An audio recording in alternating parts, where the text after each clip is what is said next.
This is Politics and Media 101. I'm Jeff Browning.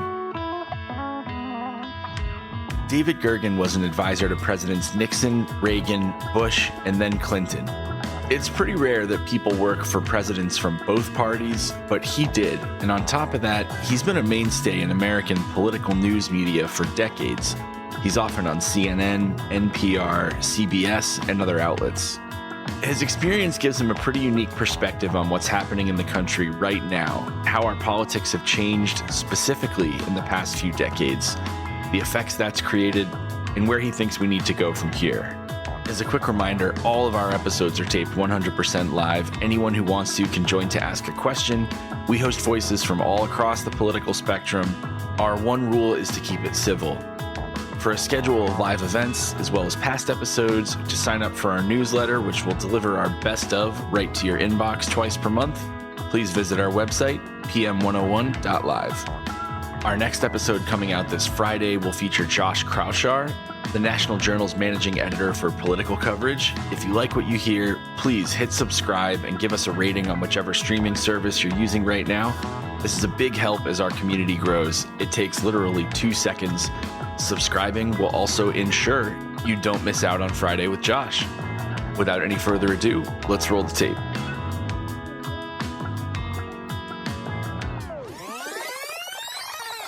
David, let's start out a little bit with your history here. It's fascinating.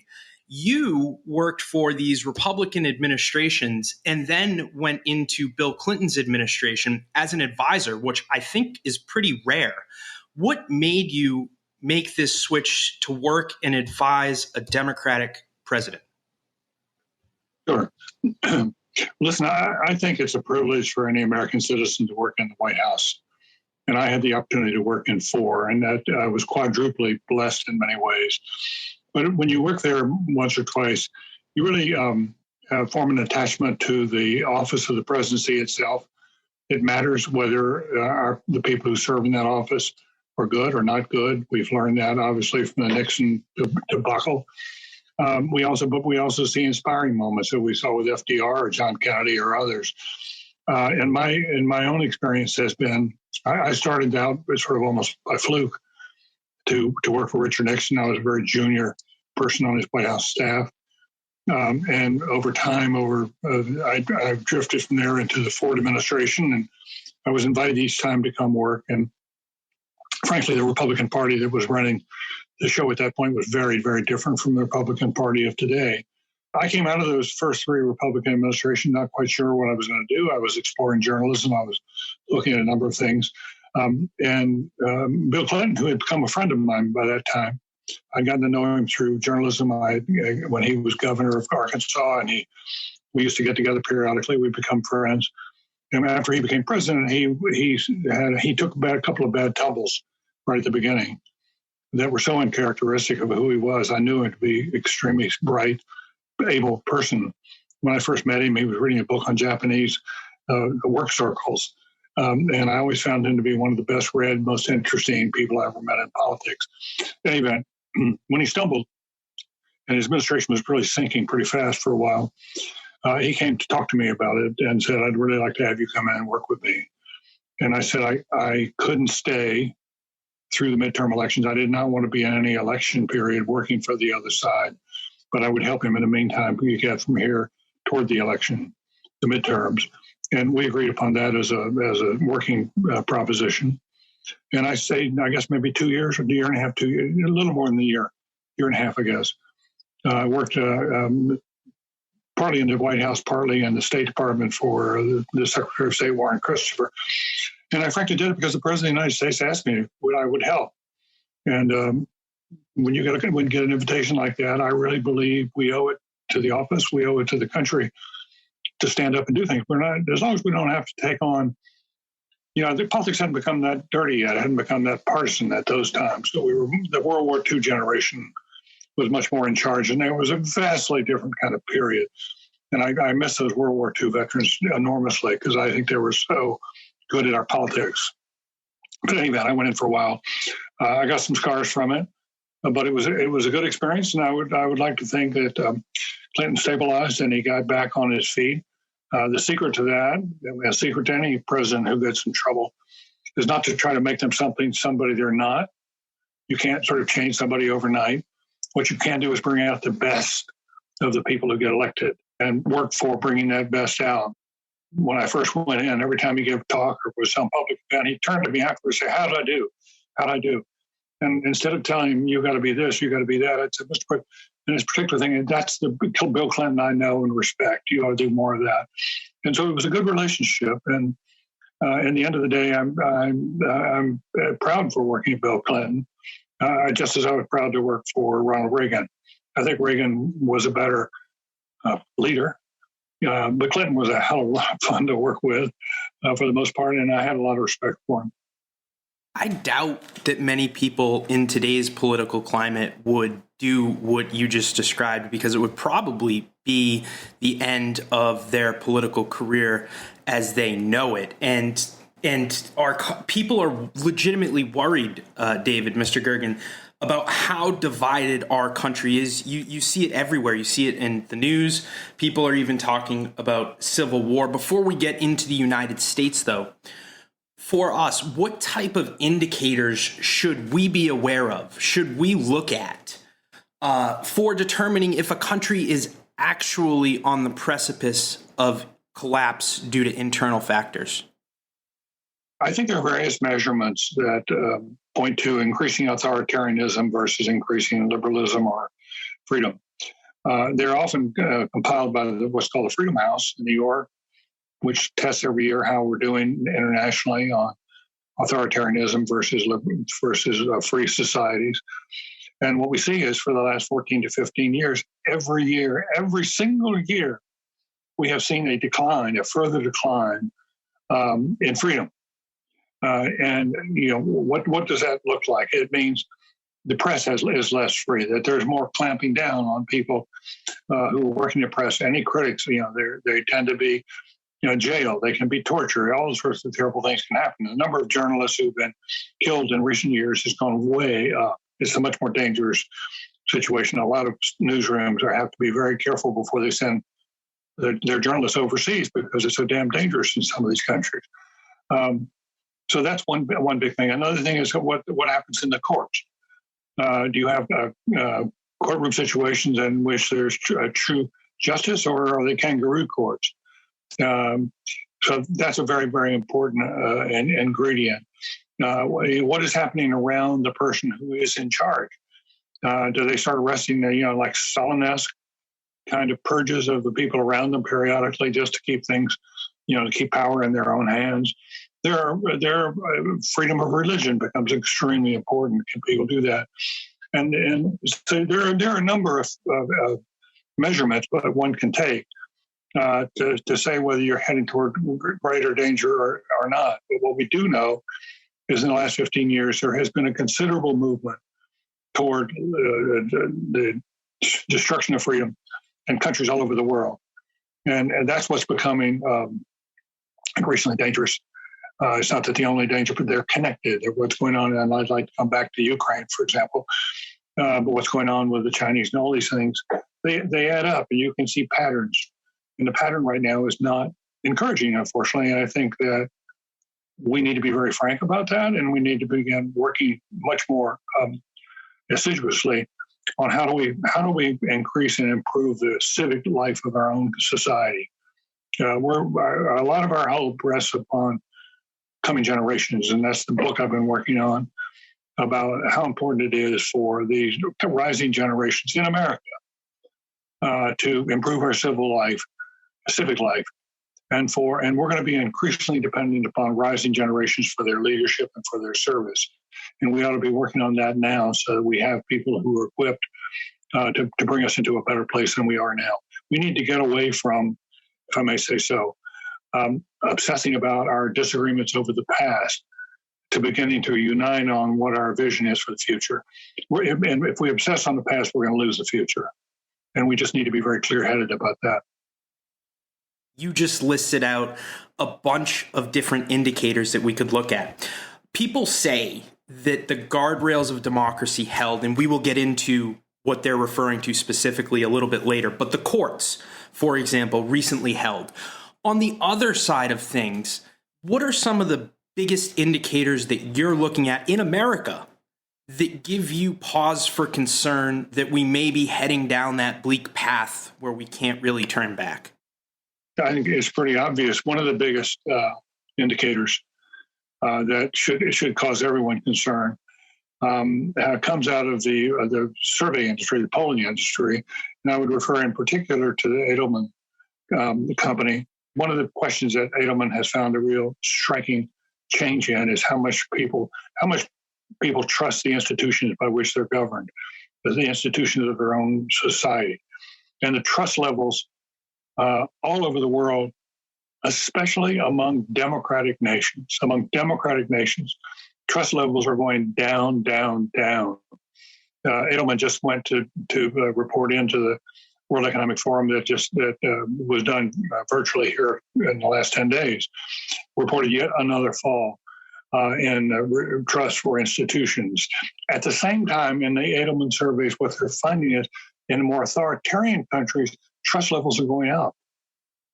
And that is a warning sign. So that's one of the main indicators that I look at, that I think most people look at who are serious about this. And then there are others of the kind I just rattled off. I don't think we're on the verge of a civil war yet, but I do think we're on the verge of what could be really a nightmare catastrophe in our public life. When I first went to Washington, people tended to think that politics was played within the 40-yard lines. There were very few radicals on either end of the spectrum. Ronald Reagan wouldn't put up with a bunch of radicals around him, I can tell you that. But that same thing was obviously true on the left. And today we've taken down those 40-yard line markers, and the game is played all the way into the end zone on each side. And that has, I think, that radicalization on both sides has made people even more distrustful, and they begin to see rivals not as sort of competitors, but they see them as evil. They see them as people who are out to get them. And that is that's a very serious concern. The ultimate issue right now, in my judgment, going back to the book about How Democracies Die, the point made by Ziblatt and Levitsky in that book, they're the co-authors. The point they make is that you go back in history and you cannot find a multi-ethnic society in which there was a dominant group that was losing power to a subservient group. You can't find any instance in which that was successful, and there was a breakdown in the governments of all those in those societies in all those cases. And what you see is a common pattern, if you look closely enough, there's a common pattern that people who are in dominant positions in a society don't want to give up power. They don't want to give it up easily. And that brings a clash. With regard to nations, that's a danger we now see here at home with American society and the civic society. We have a dominant group called whites. My brothers, my mother, and I did all of these jobs. We did manual labor, fruit picking, paper routes, lawn work, cutting lawns, raking lawns, restaurant work. I'll tell you what's really going on in this whole debate. The Democrats don't really care all that much about these illegal workers. That the inflow of all this cheap immigrant labor hurts Americans. I've got turned down for 3 jobs because I don't speak Spanish. I have a study that I want to cite right now and actually ask you about this. So there is a research by Robert Paper at UChicago suggests that those who participated in the insurrection were more likely to come from areas that experienced significant declines in non-Hispanic white populations. So that is our background, right? But in addition to that, we have people pointing to the 1960s where there were political assassinations and great unrest. We have people pointing to 1994 and Newt Gingrich. And we have folks like myself pointing to the 2010 Tea Party movement as the beginning of the decline that you are talking about. So I guess it's a two-part question. When did this decline begin? And what role does racial animosity or racism play in this decline? Sure. Racism plays a significant role in it. I think as a broad generalization about American history and sort of 20th century American history is that we had, heading into the 1930s, we had a nation which was forlorn. It was splitting apart. But then we had the years of the 30s and 40s when we had superb democratic leadership called forth by how terrible things were. But we had Roosevelt, FDR coming in the 30s. And then we had, with Truman, who the only president of the 20th century, never went to college. But he turned out to be one hell of a good president. And he was a very well-educated man. He was self-educated.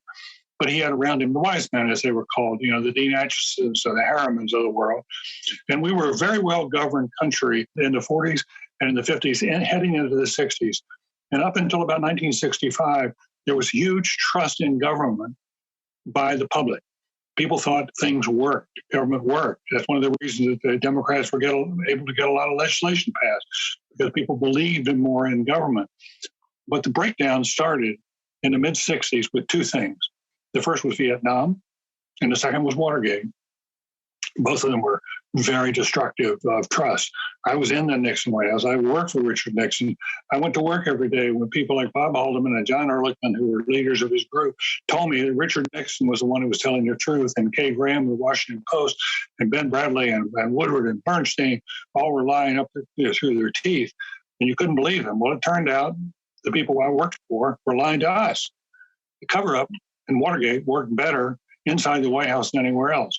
And you had then from Vietnam, when there was so much lying by the government about how many casualties we had, when it was a whitewash of what was going on, and brought on the whole effort to get all the papers out and everything else, the Pentagon Papers, that's when the decline started. And we have been on a pretty consistent decline since. Back in the early 60s, when we were at our height, about 65 to 70% of the American people said they trusted government, they trusted the institutions of governance that we had. That number has been down in the 20s and 30s at best in recent years. So occasionally it gets higher than that. But for 20 plus years, people have said they think we're on the wrong path in this country, and they're very distressed about it.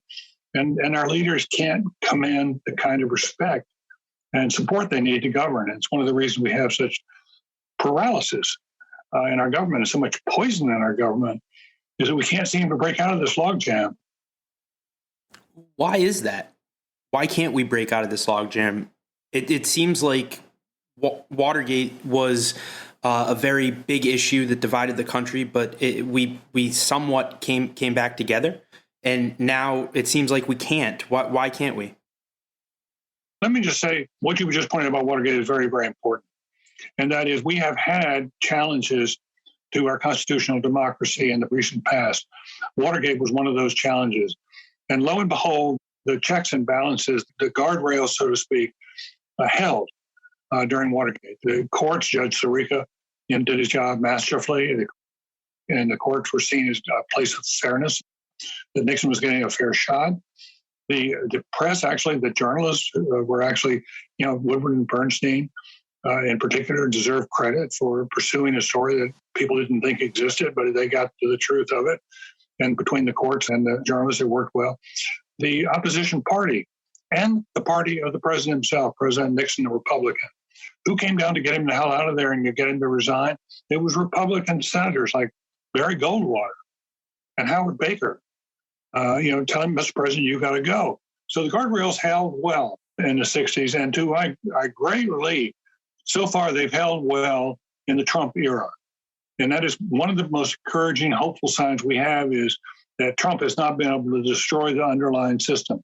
The courts do still work to a point, not in every case, but they are doing pretty well. The journalistic community is, you can't get away with a lot of lying. Everybody knows how Donald Trump lied to us as much as he did. So there are a lot of things that worked that we ought to be appreciative of, and that's the good news. There's a lot of bad news, but there are some things that are hopeful. So I do want to just drive down into what I'm concerned about, this January 6th issue, and I want your thoughts on this. January 6th was the insurrection, right? But that was promoted by the big lie about the election, which maybe 50% of the Republican Party believes in. Obviously, there are core issues, right, David, with the media and the way that certain outlets promoted it, social media and the way that they promoted it. But the end result that we have here, and this is kind of embodied by the fake electors that were the scheme to send fake electors to the Electoral College. But that's not what I'm worried about. All over the country, we have these Trump candidates running for Secretary of State, running for local and state government positions, and they are running on a platform to use the Electoral College to subvert the popular will of the vote of the state that they are living in and likely send dual sets of electors. But what I'm worried about, essentially, is an undemocratic, authoritarian wing of one party using the antiquated rules of the Electoral College to subvert the will of millions of voters in their states and then stealing an election. So the two-part question here is that something to be concerned about? And if it is and does happen, will that break the republic? I'm so glad you raised that question, because we've in effect, I've been perhaps dancing around too much the hard question. When I referred earlier to the great nightmare, that's exactly the nightmare I was trying to describe. And I don't see us going shooting each other. I don't see that's where the quote civil war is going to come. I think what you just talked about is where the real danger is, and that is the clear subversion of a democracy by people who are quite intentionally are lying to us and are using disinformation, which is, I think, a problem we haven't yet figured out how to deal with as a society. And it's rampant because it's causing, we have 35% of Americans and 65, 70% of Republicans believing the past election was stolen. And then you see what's happening state by state as people prepare for 2024. And what's very obviously coming is a well-organized effort state by state by the Republicans, by the radicals in the Republican Party. This isn't all Republicans. There are a lot of Republicans out there, frankly, they're just sort of keeping away from all of this if they can. But I think there's a very serious, real danger that when we go to the polls or on election day 2024, the foundation will already be in place. The Republican radicals will be claiming that the thing is likely to be rigged. The only way that the Republican nominee can lose if it's rigged, we have to be prepared for it. They will say to each other, we cannot let them steal yet another election. That's going to be the argument. And they will go in state by state. And we could very easily have a situation where the Democratic nominee wins more votes and is ahead by, say, 5 percentage points. And yet, that with 5 percentage points, the Republicans have enough to play with that they can make the argument and go to court with, quote, proof that the whole thing has been stolen and that their electors, their fake electors, should be seated by the courts. And that, I think, if that were to happen, and I think I asked experts who know more about some of this than I do, how big a win does the Democrats need to get in order to avoid having this thing taken from them next time out? And I've been told around 7%. That is a huge barrier to Democrats. If they have to get a 7% victory, very, very hard to do, especially after the Biden years. Very, very hard to do. It's likely to be a much, much more closely contested election in which Republican shenanigans can play a much easier role. But I do think that we are not focusing. I think that's where a lot of the press attention today shouldn't necessarily be on the past on January 6th. It ought to be, what are these people going to do to us now? And what are they plotting out? What's going on in the back rooms in Pennsylvania or Georgia or wherever it may be? And I think that's a very, very real danger.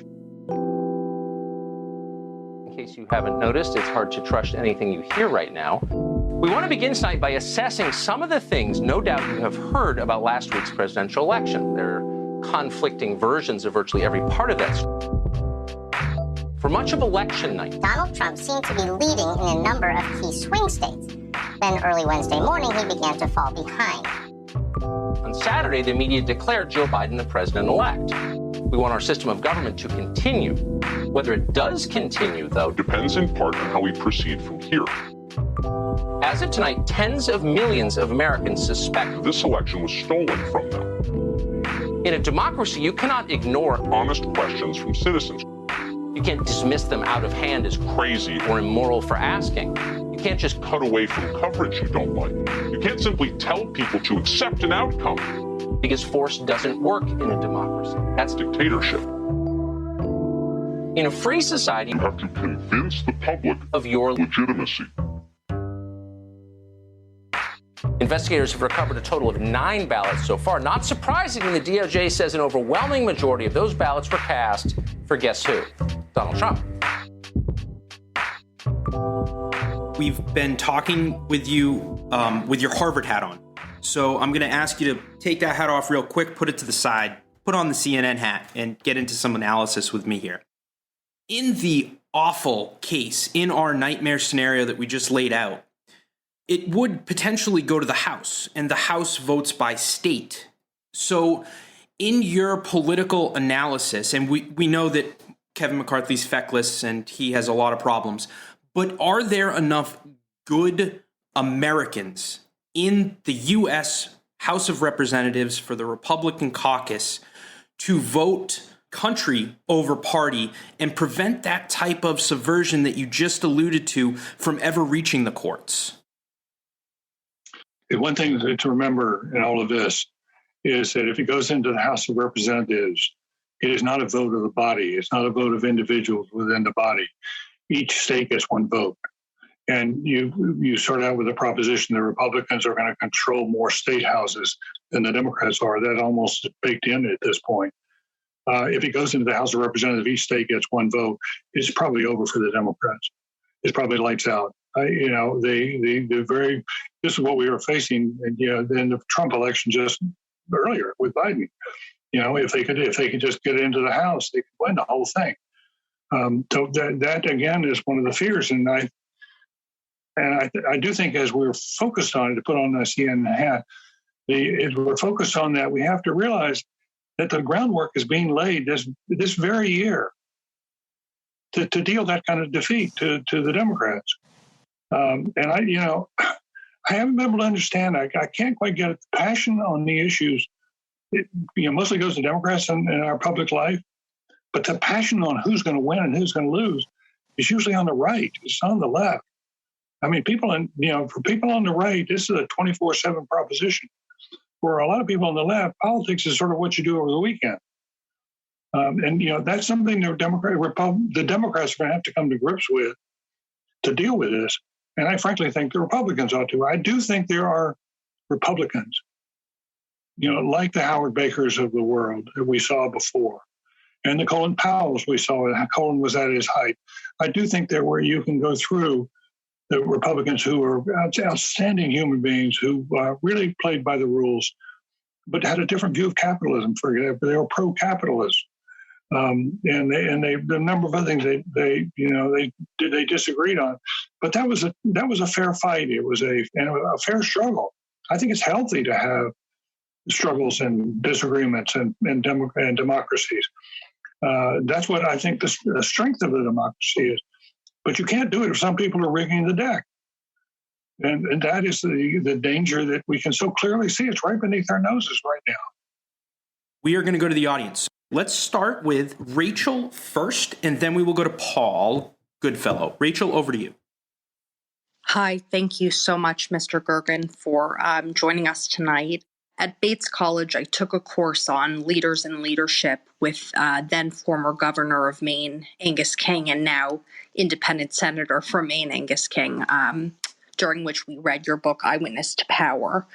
And it gave me a lot to think about in the context of that class and of course, now as we're having an important discussion like this. And I think the thing that I want to get at here is whether you think when we're thinking about leadership and we're also thinking about civil discourse or unrest or the trend toward unrest in this country, whether there's something missing in today's leadership that could be incorporated if our leaders were to harken back to the lessons learned from prior administrations in this country? Sure. Thank you, Rachel, for your question. I'm a big fan of Bates College and especially of Angus King. I think he's exactly the kind of person we'd like to see on either side of the aisle. And your question about sort of are we missing something? I think, Rachel, that we don't pay enough attention to the quality of our civic culture. We pay a lot of attention to sort of individuals, and we make them sort of, we follow their foibles and we follow sometimes their victories, and then we follow them as they fall on their faces. And it's just sort of a string of it's unconnected personal stories. And I think in a healthy civic world, we would be, going all the way back to the Greeks and Romans.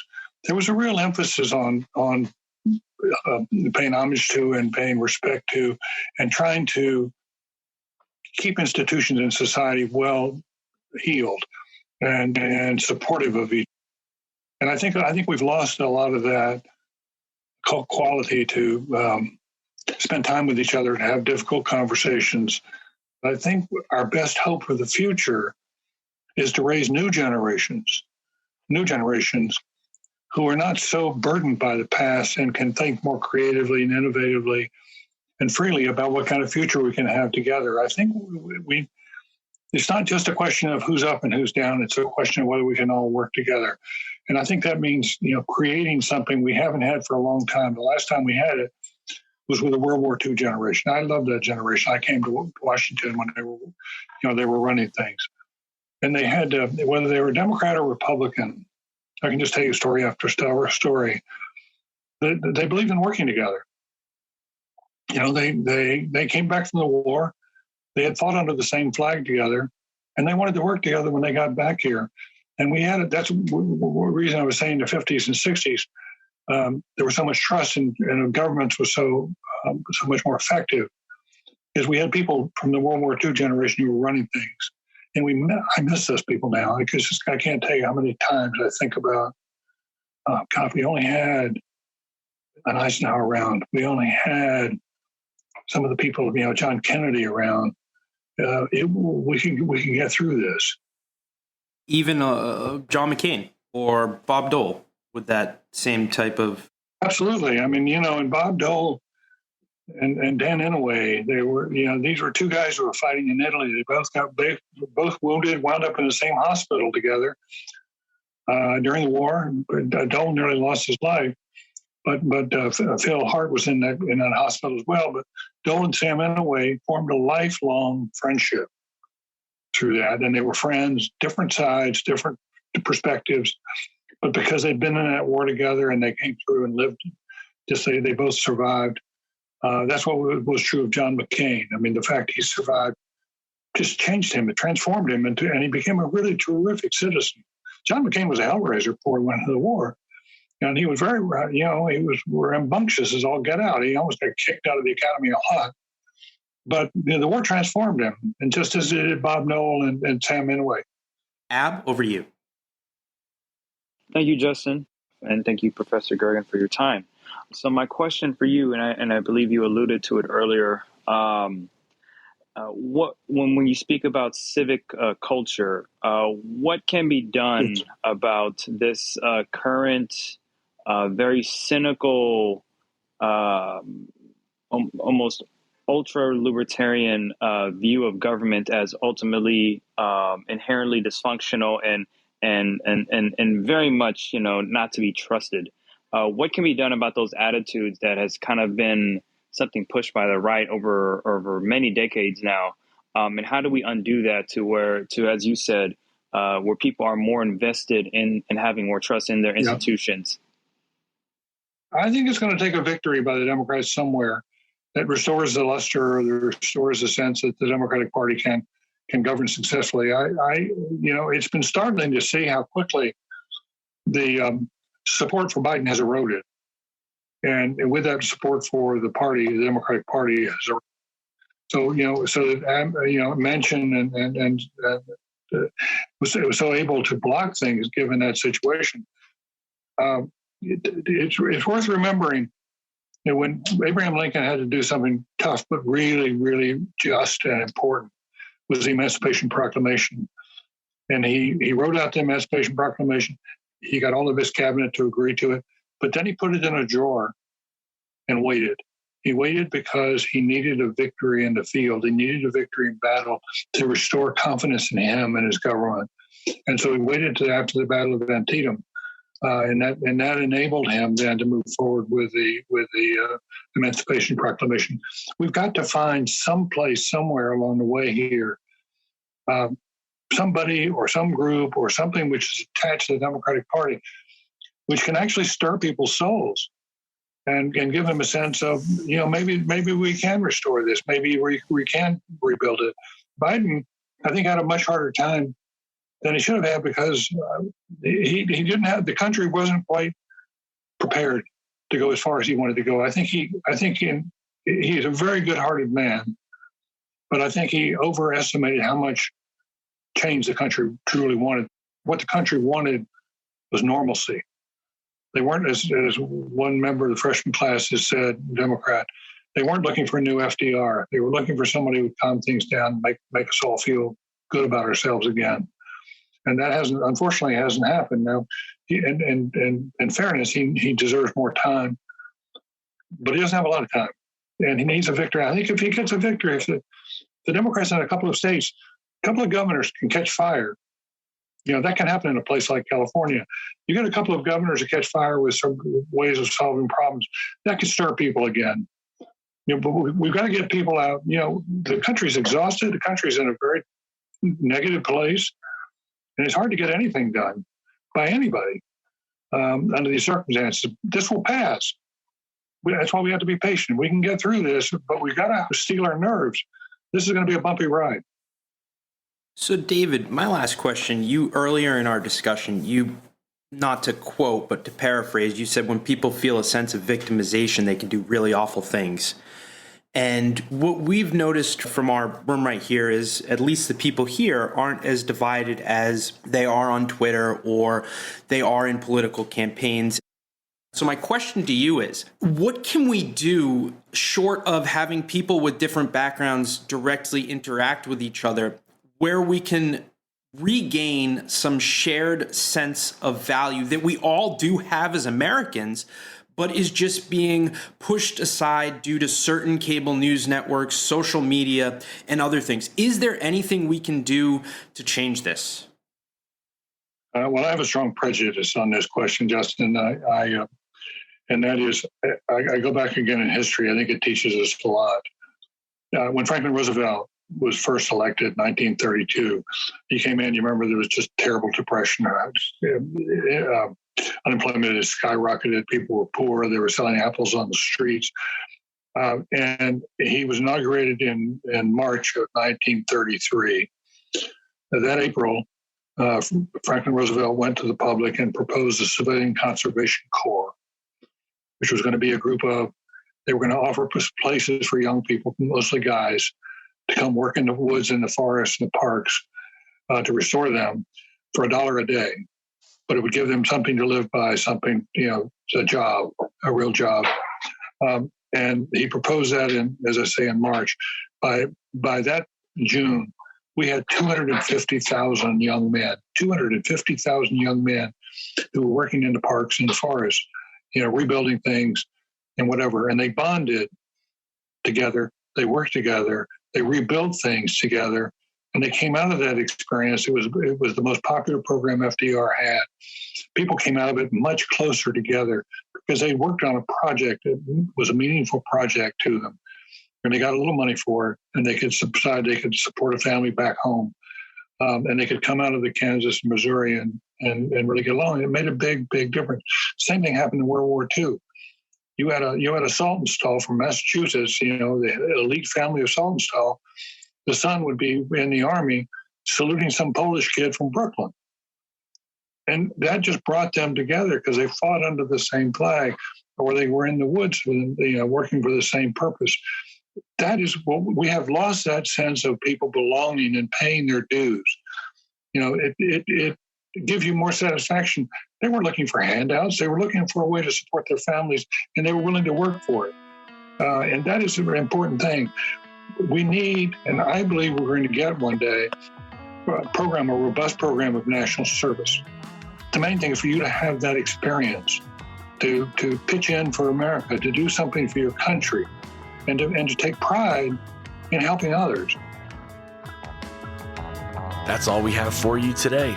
As a quick reminder, all of our episodes are taped 100% live. Anyone who wants to can join to ask a question. We welcome voices from all across the political spectrum. Our one rule is to keep it civil. For a schedule of live events, as well as past episodes, and to sign up for our newsletter, which will give you our best of delivered right to your inbox twice per month, please visit our website, pm101.live. Our next episode coming out this Friday will feature Josh Kraushaar, the National Journal's managing editor for political coverage. If you like what you hear, please hit subscribe and give us a rating on whichever streaming service you're using right now. This is a huge help as our community grows. It takes literally 2 seconds. And subscribing will also ensure you don't miss out on Friday with Josh. This has been Politics and Media 101, produced in partnership with Clubhouse. I'm Jeff Browning on behalf of Justin Higgins, our co-founder, and our team. Thank you very much for being here. We hope to see you and hear from you soon.